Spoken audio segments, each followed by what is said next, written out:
been a while since I've been live, so welcome back to the channel. This is Anne. She's joining us today for our discussion. And this is going to mark the first of many more lives that I'm going to come on here and do. I realized after I did every day for 366 days of that leap year that that was a bit much for me, and I'm scaling back to not doing anything to finding that happy medium. So the my commitment is to do 11 videos for the rest of June.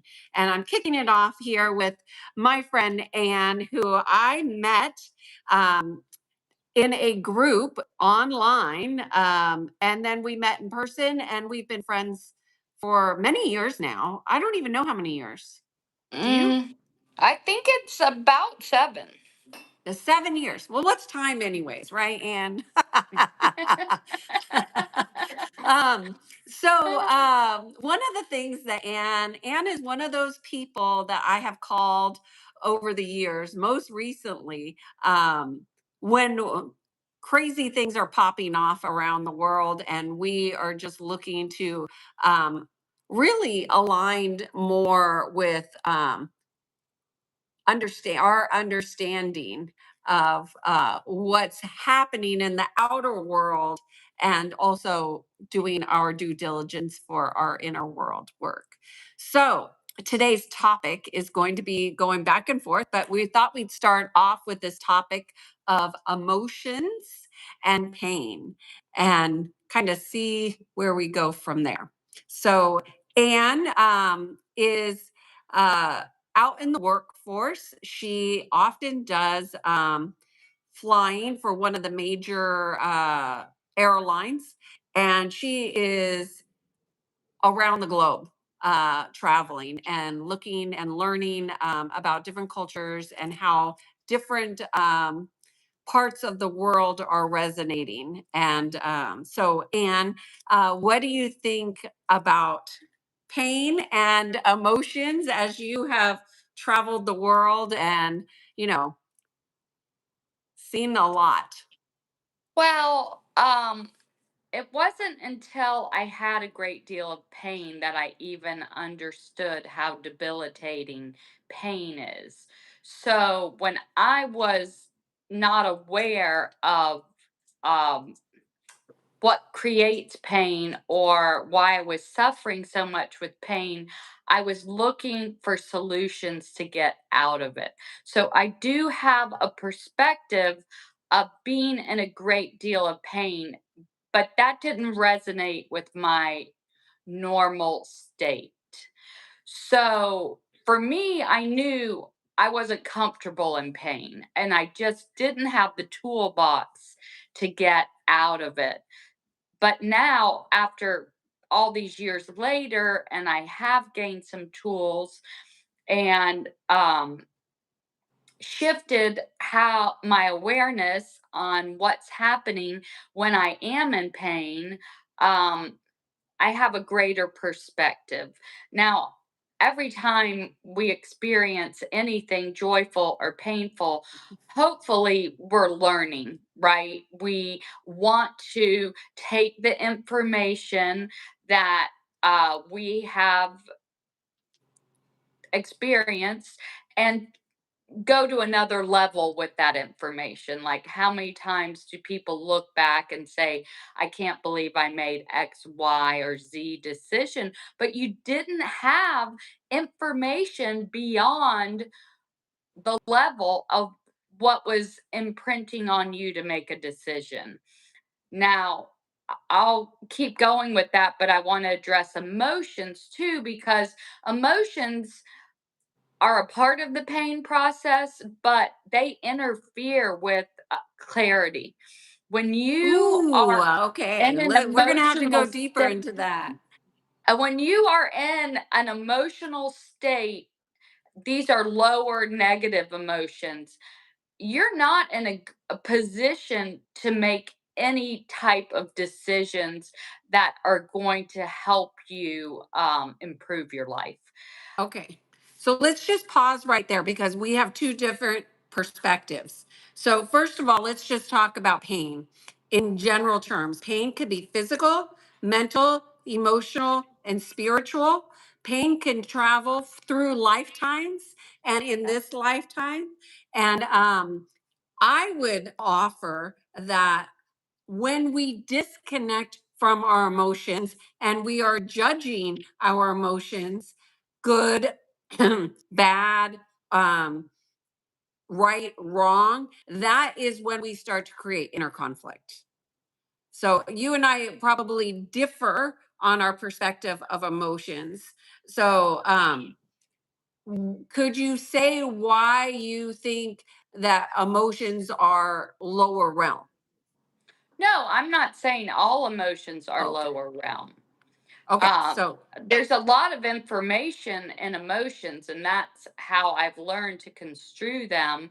So, joy, happiness, flow, those are all green light. Yellow light emotions are when you feel apprehensive about something, when um, you're slow to move on a decision. Red light emotions are grief, sorrow, hatred, those type of very powerful emotions that are negative in nature.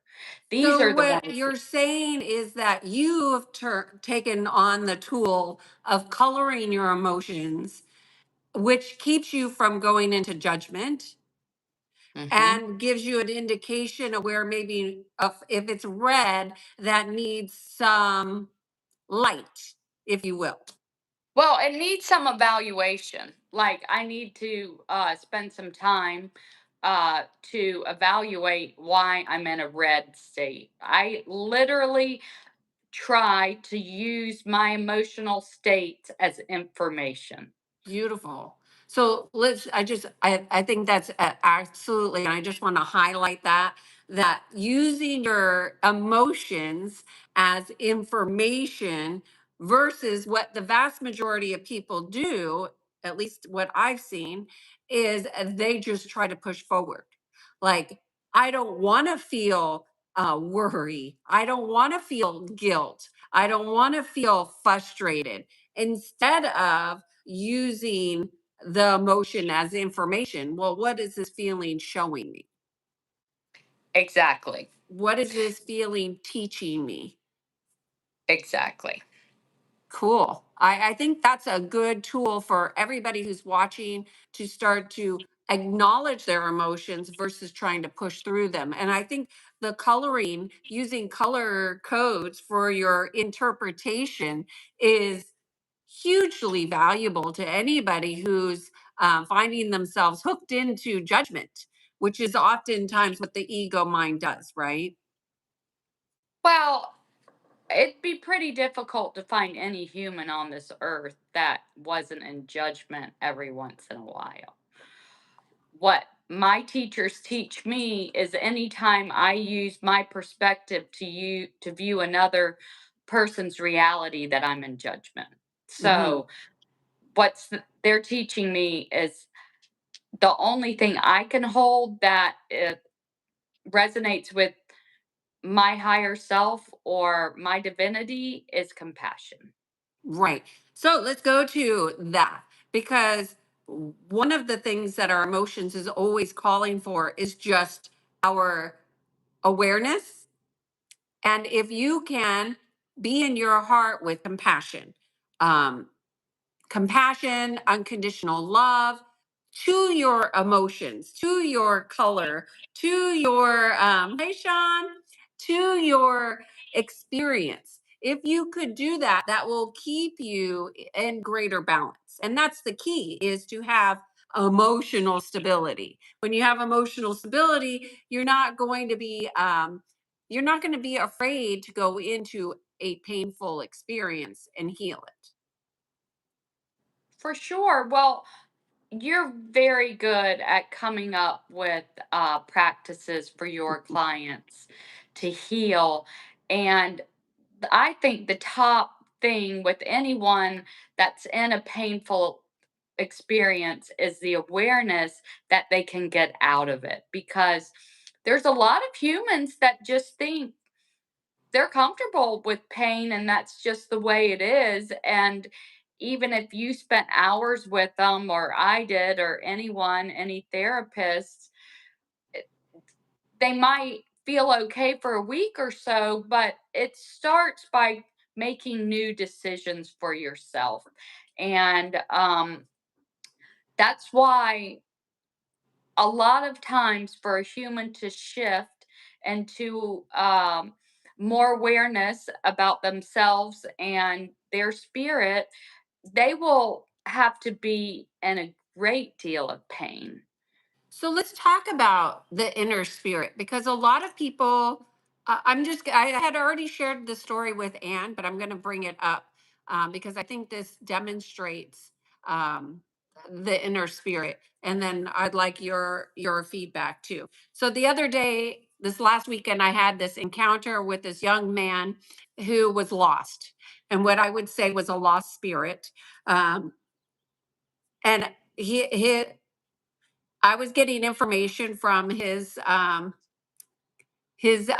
I would say his inner spirit uh to do an intervention, which is not something I would normally do if I'm not, number one, getting paid.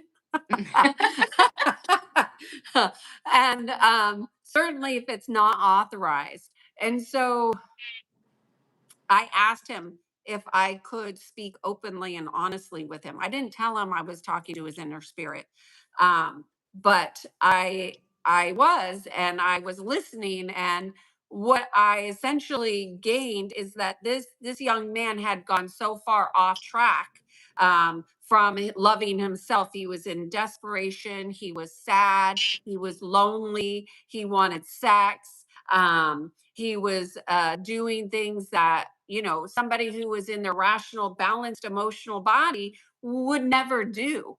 Um, and so I just said, I really feel like that you're in front of me for a reason. This is your divine intervention. And if you're okay, I would like to share some information.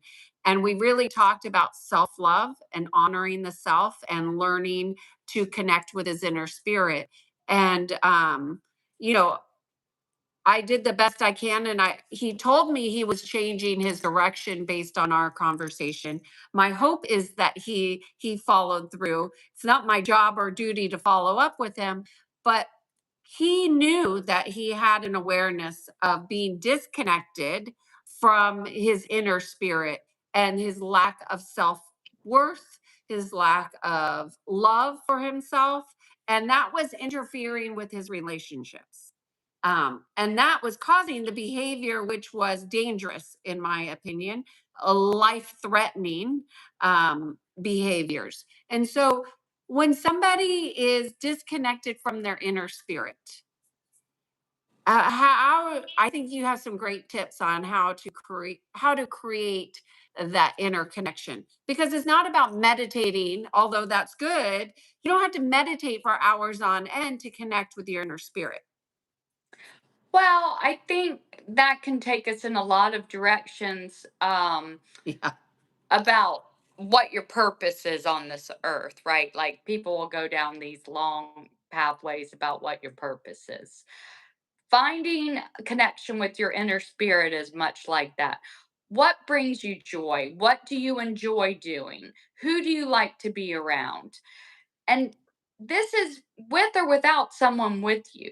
If you're by yourself, what would you like to do that would bring lightness to your heart? And when you feel that lightness, that little sparkle in your heart, you know that you're in alignment with your spirit. So it could be anything. You might enjoy going to a nice coffee shop and having a cappuccino.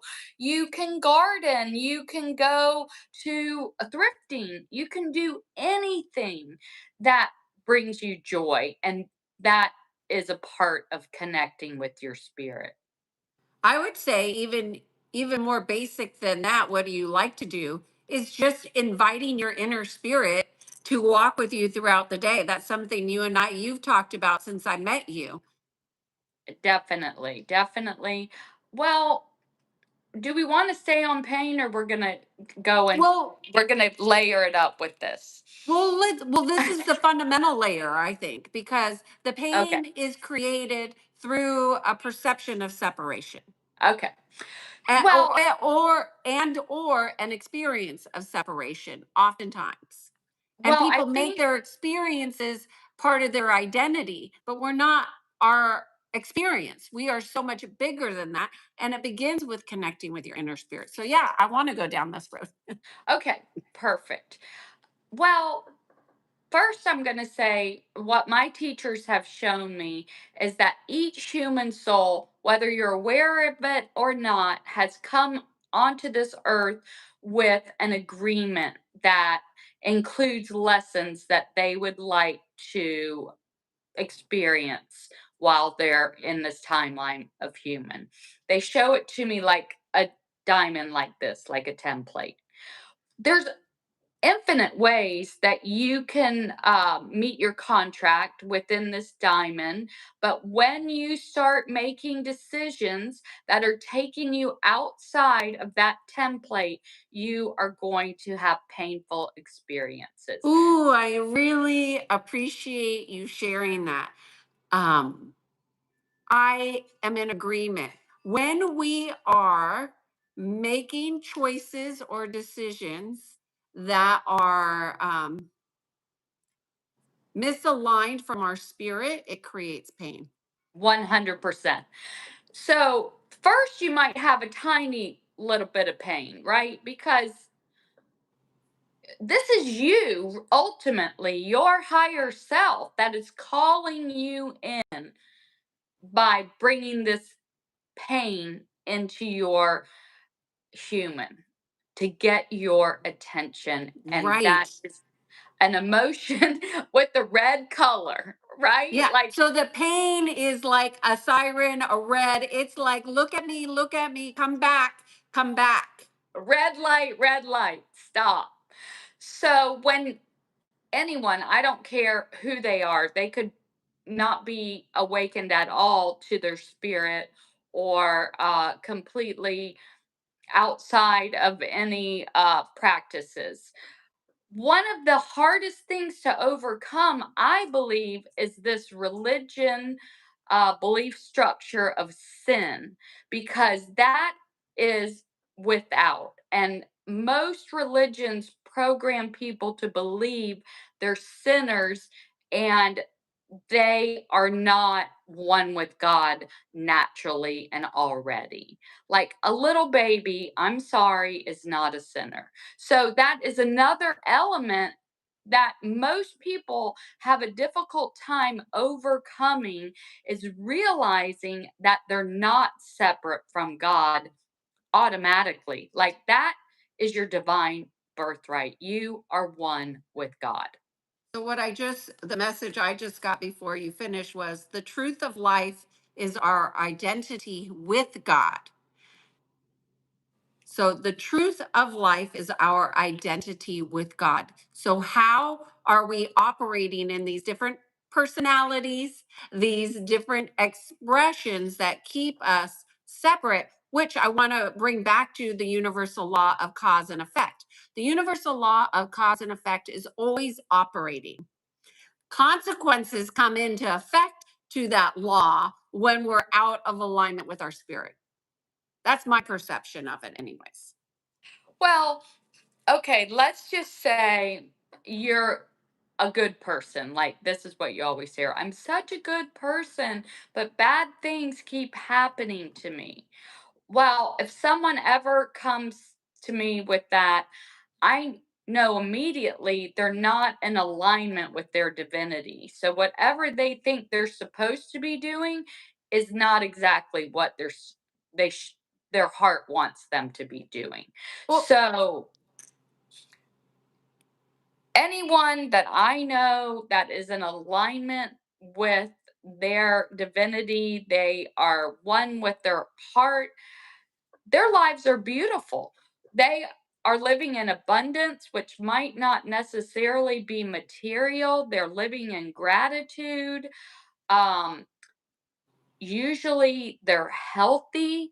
There are so many clues to know that you are in alignment with the path that you are supposed to be on. I agree. Um, what I find often is that people's thinking is not congruent with their heart.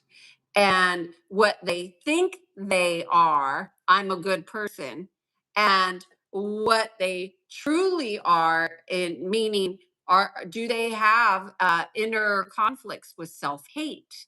Do they look at their body, and do they just look at their body and say it's not acting proper? My knee hurts, or my foot hurts, or my back hurts, and they start claiming the pain in their body instead of looking at their body as a vehicle of which you are to love and appreciate. And how are you loving? How good are you to your body? If you're such a good person, how good are you? And I don't ask this of my clients, but oftentimes I'll use a scale. Like, where are you at with your appreciation of yourself and others? How is that expressed? And not from a thought like, I think I'm a good person, or I give all myself to all of my family, and I pay all the bills, and I'm a provider. And those are all very important things. But if you're doing it from a place of needing recognition, then you're missing the devotion that comes from being in service to others.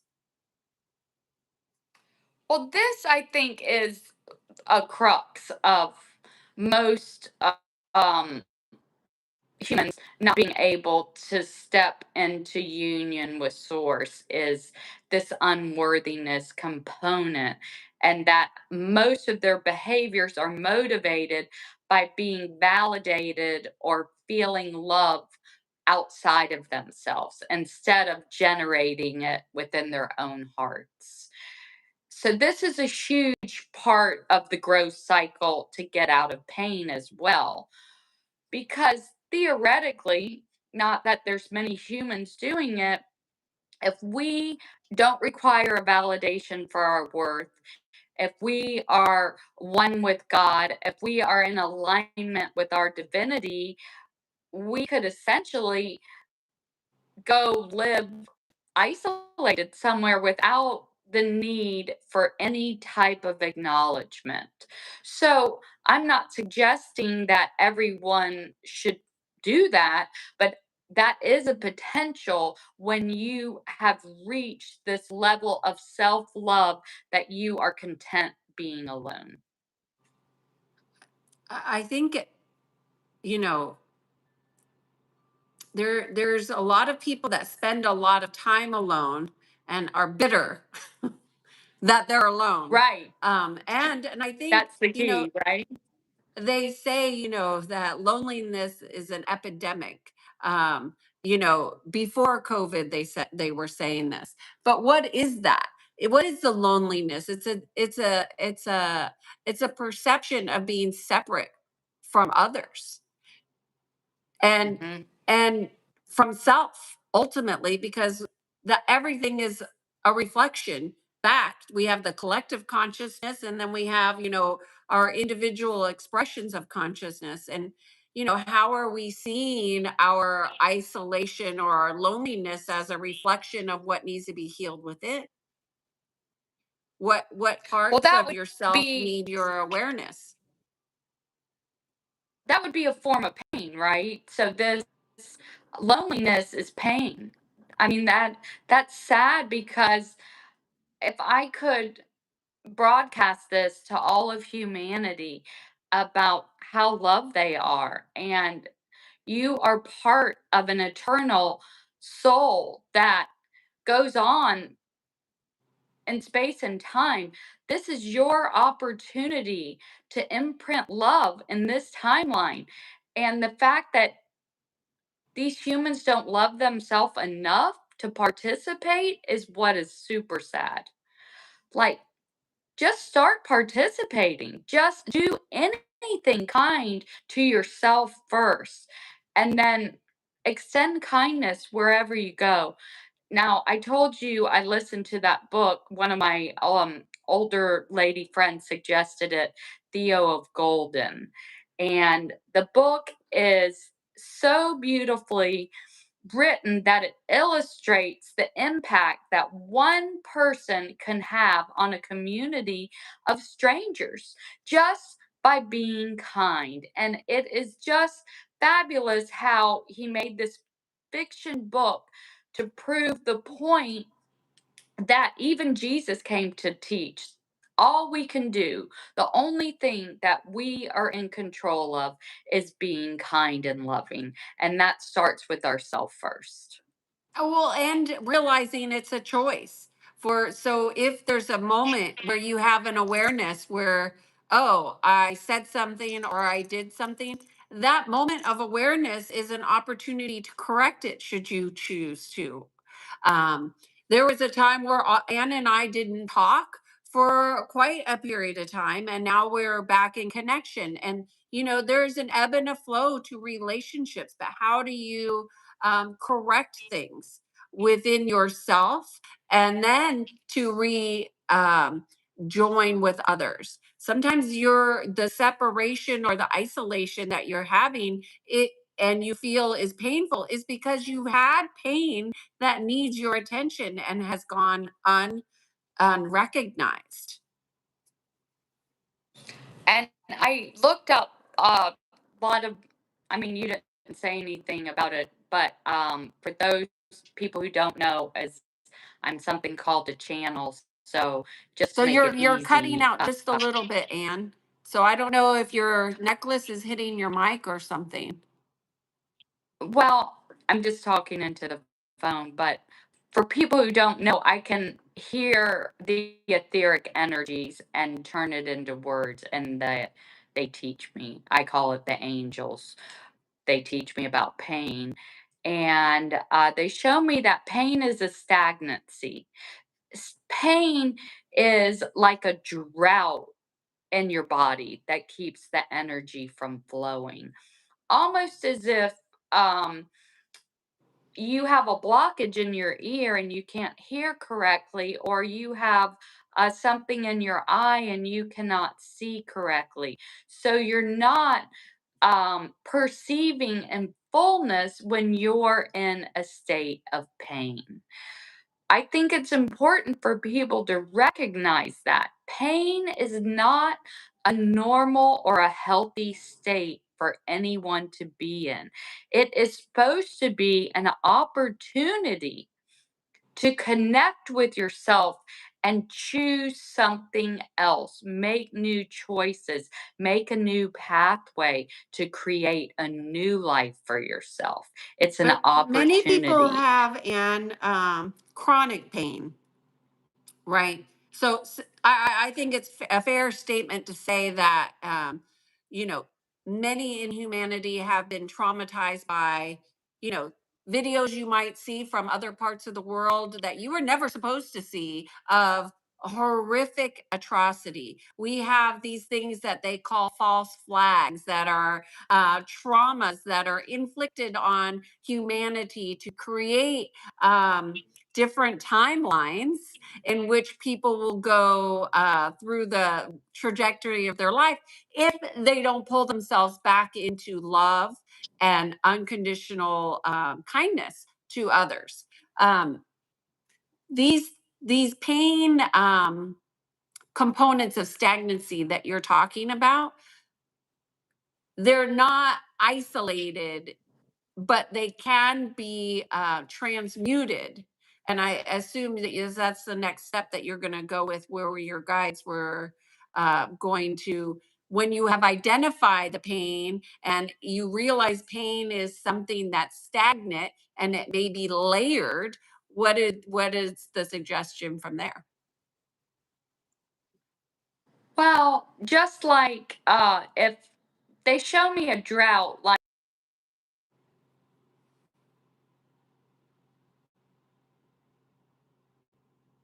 Oh, Hello? Oh, it looks like we lost Anne here. There she as is. She's a back piece now. of the Oh, you a piece of the completely went off.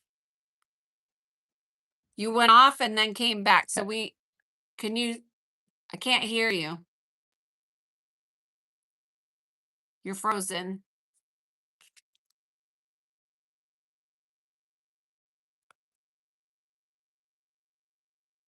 You're frozen, Anne. You might want to go off and then come back in. Hey, Oliver's here joining us. There I am. There Sorry she is. about that. I can't hear you now. I was having a technical difficulty. Can you hear me? No. I don't know. Why don't you go out, get off the live, and then go back in? Yeah, I did. Okay, see if you can hear me now. No. No? Can No? you guys hear Okay, her? let me go. I'll come right back. No, I can't hear you. I'll come back. I'll go off and come. Sounds like you're muffled. Sorry about all of that. Shane, good to see you here. Oliver, thanks for showing up. Here we go. Let's see if she's here. Okay, Anne, I still can't hear you. Really? I don't see anything Can anybody else hear on her? here. I heard you fine before, but now I can't hear you. I have my volume all the way up. Oliver, Mine is up. You still cannot hear me? Huh. Oliver can hear me. Try talking. Hello? No? Here, let me go off of this and I'll get on another That is device. so interesting. Okay. Oliver's saying he can hear you. I can't hear you. So It sounds Oliver like can you're hear. like way far away. Can you hear me, Oliver?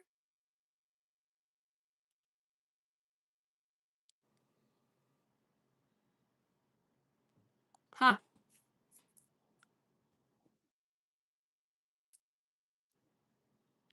Are you coming on another device? Yeah, I'm trying to see how I can.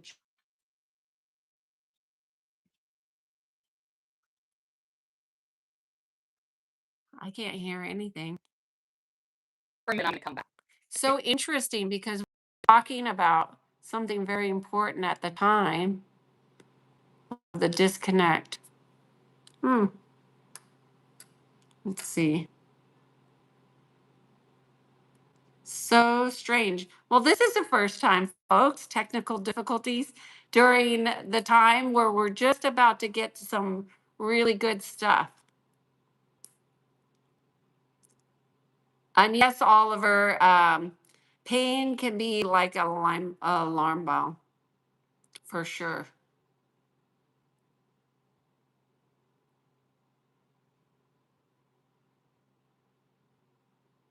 Okay, let's see.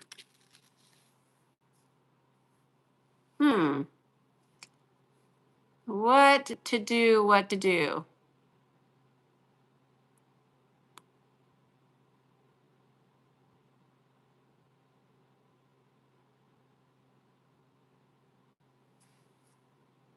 I'm just waiting to see if she's going to come back.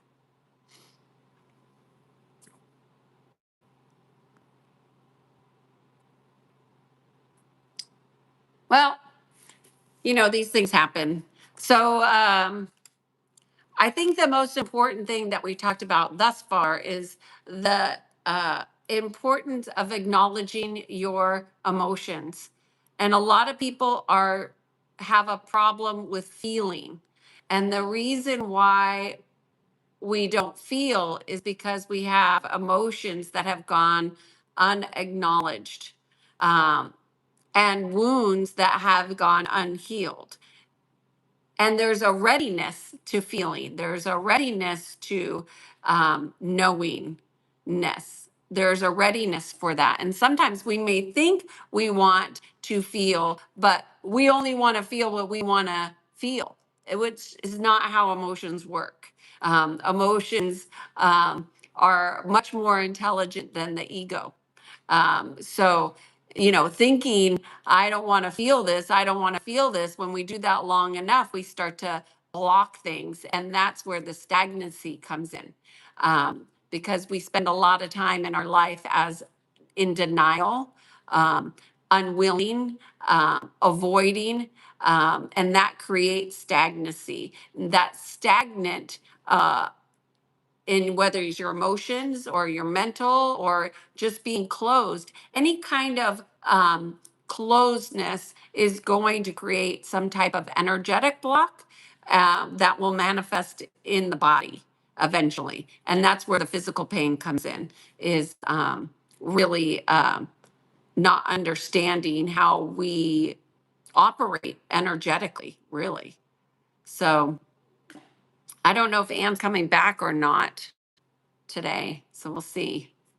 Um, but so that's what I have to say about pain and emotions, and really starting to unfold and understand how we operate in our bodies. Because we're spiritual in nature, and when we try to operate separate from our spirit, it creates these painful experiences in life that have ripples called consequences.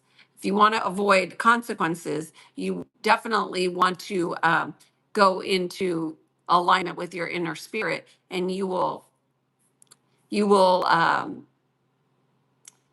will still be operating in the laws of cause and effect, but the magnitude of the types of consequences you might experience diminish, because you're working in alignment with your inner spirit, which is always going to be in alignment with your purpose here in this life.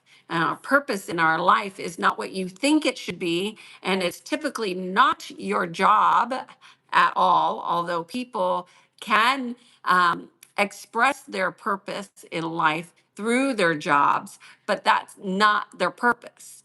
And you often hear people like, "Oh, this is what I was meant to do." It's not what you're doing that you're meant to do. It's how you're doing it. It's the path of what you're experiencing. That's how things start to unfold. Anyway, well, I don't think Anne's coming back on today, so we'll have to reconnect with her on another time. Thank you all for taking time to join me. I'm going to be back online doing these lives more frequently. I'm going to come on 11 times before the end of the month, so I'll probably be jumping on Saturday. So follow for more. Join me if you like this video. If you have topics of consideration, let me know. Oh, let's see. She's coming back. Let's see. Okay, can you hear Hello? me now? Yes, I can. Okay, I don't know what was going on. I'm just gonna switch directions. Um, okay, I saw you talking. I couldn't join unless I had the link, so that was the problem. Okay. Well, we were really diving into something deep, so it's no surprise that we got derailed. Okay, so we were talking about nurturing our spirit to make a new path, is I think what we were talking about, right? Sure. Um, so back to my teachers that teach me, um, I think it's important to realize that every decision you make is creating your grid of reality. Almost like each choice point is like a grid, a point, a pinpoint, much like a spider web of the hologram or the reality that you're projecting for yourself. And I know that seems very advanced for people, much different than how we've been taught to create. But when you make intentional and conscious choices, even if you're suffering even if you're suffering from the trauma of the world, but let's say you make the choice to turn off the news. that is going to aid you in creating peace for yourself. We want to create an inner world that's peaceful and loving and kind, even if the exterior world is not. What happens with disease and sickness and even grief and depression is many humans want to fix things that are outside of them, and they do not have, none of us have the power to fix anything outside of us. But if you look at each human soul as a part of a great membrane of a soul of love, if you can correct, if you can correct the symmetry of your divine blueprint, you are radiating enough light, enough love that you can start helping others that are in the grid of reality to hold more light themselves. You can do this without even saying anything. You can do this just by caring for yourself. And one simple way you can do this is by turning off the news. Right. Because the media has been used as a tool, as a weapon to bring people into the lower realms of humanity. Well, I'm really just starting to see that I don't even know what is real.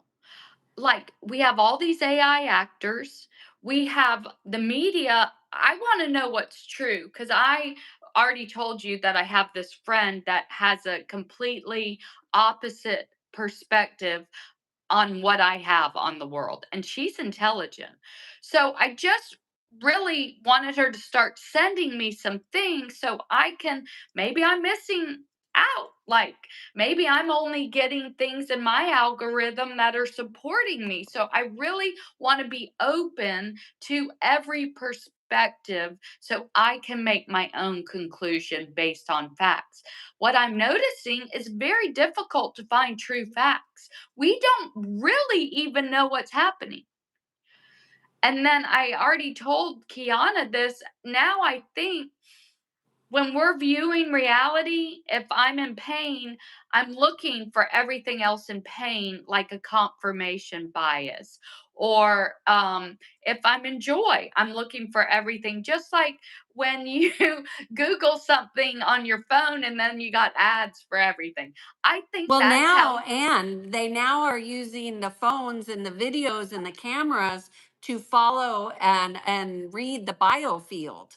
So the biofield is going, if you don't even know how you are working energetically, and I would say the vast majority of people don't really understand how these components are infiltrating your field and manipulating people to see and read things a particular way and track your emotions. These AI things tend to have more information about your emotional experience than you're willing to acknowledge.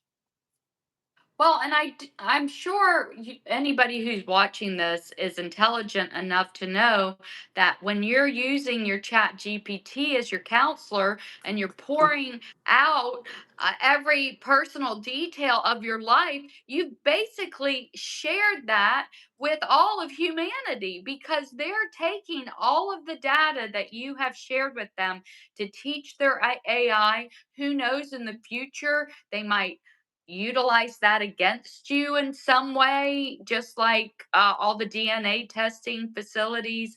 I mean, we really have to start protecting ourselves because ultimately the information we're sharing could harm us. But we want to do it not from a place of fear, right? Which is an emotion that is used as a weapon to scare people out of their realm of power, which is to look at what, to have awareness about what's best for you. I'm not saying to be afraid about it. And if anyone wants to do it, they're welcome to, but I don't feel like sharing my personal details to train AI models. I'm not going to do it. And Right. I want to be able to utilize my own um, intellect to make decisions for myself without having to rely on an AI bot to tell me what's best for me. Well, and even the information that a lot of people are getting from AI and is incorrect. And because they're not going to fact check it, they believe a false reality based on what they think is a fact because AI gave it to them. So they're trusting, and then they lose the component of critical thinking, which is a human skill that needs to be utilized and strengthened in order to be empowered. And if you lose critical thinking, you lose sovereignty, you lose your free will because you don't even, you go into consent with a bunch of stuff that you really have no business being in consent with. I don't know one person that took the jab that was happy that they took it unless they know what it was doing. And if you know what it's doing, then you wouldn't be in consent to that. But if you didn't want to look, you go into consent with another one and another one and another one. And then that's just a compliance technique to have rule over humanity. So they're dumbed down. Like, what Well, is the generation of kids, even your grandkids? What is that generation going to be like when they put the cell phones in front of them from the beginning? well, my grandchild isn't allowed to have screens or even be on social media, even as picture. So I'm hoping it could be a backlash back to basics with this generation of babies now because the parents seem to be overly concerned about it. Now, this is Well, my own grandchild, but I'm not sure about other ones. yeah, I don't know. But taking this back to our topic about pain or emotions and pain, and I always want to give like really practical advice from our sessions when we're talking. Um, what is one thing that you would recommend for people to connect with their inner spirit besides finding things that make them happy or enjoy? Being quiet. For me, when I was in pain, I was sort of forced into a solitude, which was very difficult for me because I'd never had so much of a void of time available to me. But it really forced me to slow down and be present with my emotions and what laid in front of me. Hmm. So, what they would teach me is just what I stated earlier, that each tiny choice was creating a new reality. And it takes time. All of these things take time. When you become aware that you're a powerful creator and that you are sovereign and you don't have to keep living the way you're living now, that's creating pain, physical, mental, spiritual, whichever type of pain you have, that is your first step in making the best choice for yourself. Every human's different, so everyone makes different choices, but soon, I promise, one foot in front of the other, you make a loving choice for yourself to eat something healthy instead of something bad. If you make a choice to protect your energy and maybe not go out with a friend who might be toxic for you. there's nothing wrong with the friend. It's just perhaps not a match at the moment. That doesn't mean forever. But as you're creating this stillness, this inner peace within yourself, you will begin to hear your own heart speaking to you. You will be able to be clear in your decision making process. And that is the you're walking through the doorway to a new life right there. I think that's really, really beautiful advice. And I would say one of the most powerful things that I utilized in my during some of my most painful times is the breath. Really connecting with my breath, noticing what was happening with my breath, using conscious breath. And there's so many different breathing techniques out there that you can experiment with and find which one works for you. The breath of life is life. That is your connection to creation, and that will connect you to stillness and to new neural pathways in your mind. It will release stagnancy. There's so many benefits to breathing, and it's fundamental. We have to do it every day, but how much of our time do we spend consciously breathing? And so that would be my number one thing. I think it's fundamental and it's so easy. It costs you nothing. It does cost you awareness. So invest in your awareness, and then you don't have to pay the cost of not being aware, because that's where we make silly decisions and make these mistakes that cause us more pain. Be consciously aware of what's happening with your breath. It will tell you when you're constricted. It will tell you when you're expanded. It will talk to you. It's a different way to tap in my opinion. 100%. There are so many tools out there and available on YouTube. You can do 20 minutes of yoga for free every day just to slow yourself down and get off of your mobile devices. You can breathe. You can go on a walk. You can go sit in the sun. There are hundreds of things you can do that don't cost any money, and it will all help you hold more clarity so you can start making decisions to align with your heart and spirit. Agreed. Hi, Michelle. Michelle just joined us here. Well, this has been a really great session. I think sorry for all the technical difficulties for those of you who stood by as we had some technical challenges. I just want to say thank you, Anne, for sharing your time and your energy and your wisdom with us. And I think we got some really fundamental basics for people to leverage to connect with their inner spirit on a regular basis, and to walk with their inner spirit every day, not to disconnect from it. If you disconnect from it, you know you're in your head, and that's not a bad place to be. It's just a better place to be when you're in pure connection with your spirit. So we'll probably come back on and do this again. Now, But remember that one little mantra that I have that's so good? All wars are fought in the head, not in the heart. yeah, oh yeah, I didn't remember that. That's a good one. All right. Thank you, guys. Thank you, everybody. Have a great day. Thanks for joining us. Bye bye. Bye.